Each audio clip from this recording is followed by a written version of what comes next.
Okay, let's see how to increase the brightness of the LCD of the E4K Plus camera.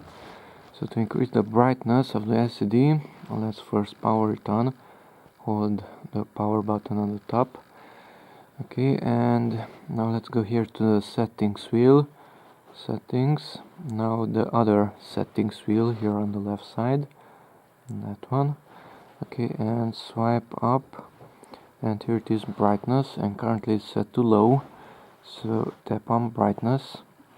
Okay, and here in the corner we have that green triangle that shows us which one is selected.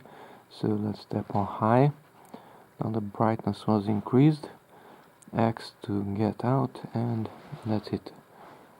Now to increase the brightness of the E4K Plus camera's LCD.